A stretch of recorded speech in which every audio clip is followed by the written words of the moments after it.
Jason, just talk about how important it is to have a player like Saborio that can go up and make a play like that, where he's, 3 guys on him and somehow he finds a way to put it in the goal. That's big time. It was big time that he. I thought he had a really, really nice night. Everything he did with the ball was fantastic. His touches, his holding it up for our players to get forward. The work he put in to get that finish off was great. So, really, really pleased to get him back right in time to send him back to Costa Rica. Not. Did you take issue with Monsal's challenge right there? It happened in front of you. Yeah, it's an ejection.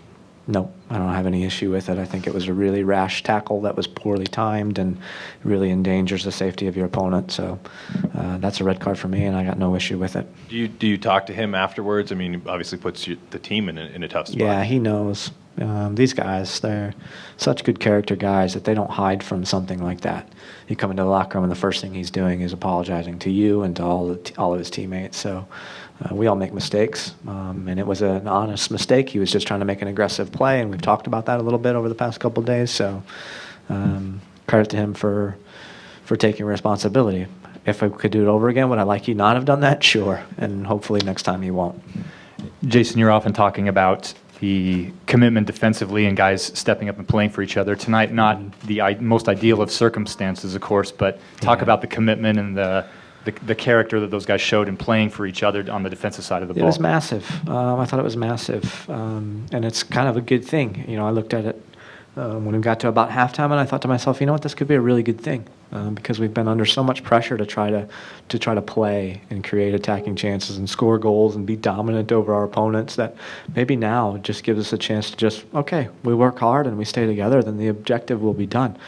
For me, that's what I told them at halftime. It's just you guys do everything you can to work extremely hard. You get 1 point, that's fantastic. You get anything more than that, that's cake. That's icing on the cake.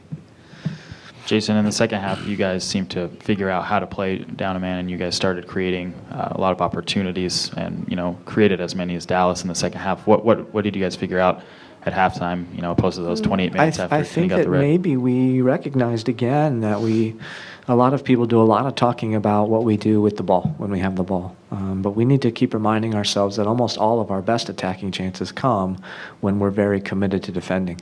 In the right spots at the right times. And perhaps tonight we learned that. Perhaps we learned that if we work extremely hard, we'll still get the attacking chances that are necessary to win games.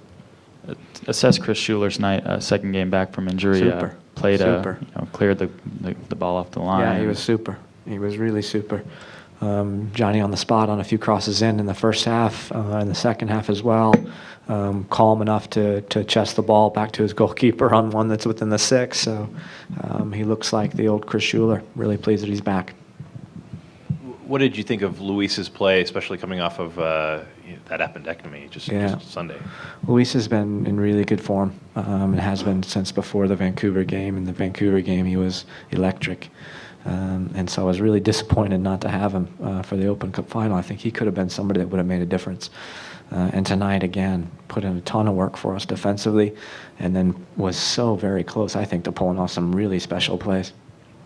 You're going to be without Javi because of the accumulation. Have you seen growth in what Luis can do at that position, or does that position, I guess, not matter at the top of the diamond if you were to slide in? Again, for me, if you talk about where players start, it's a little unimportant. If we're playing the correct way, they're all going to be sharing time in each of their spots. So I think Luis was great when we started him there at Vancouver, and all odds point to him starting again when we play Portland in 2 weeks. Jason, you head into a FIFA break with the Sports Shield basically still up for grabs and with 2 games to go. Anything in particular you guys are looking at? I mean, outside of results, anything you're looking at from the guys to do to maybe hammer in the fact that it's that close? You guys are that close to one of your big goals. Yeah, I just think it's there. It's there, and maybe 2 weeks from now, it might not be there. Seattle's got a couple of games in hand that they have to play, I think, over the next week. So that all could change in the next 2 weeks, and which is just not something that we need to be focused on, really. Jason had a bit of a rough stretch since that last break.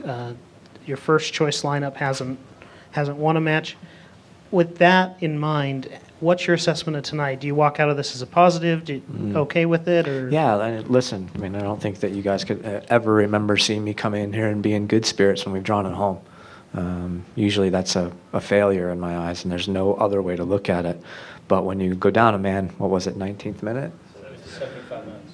I mean, what else can I say? A draw sometimes is good enough, and it was definitely good enough tonight. I'm really, really pleased with what the guys put in. Watch RSL take on Portland on October 19th at 8:30 on Utah's CW30.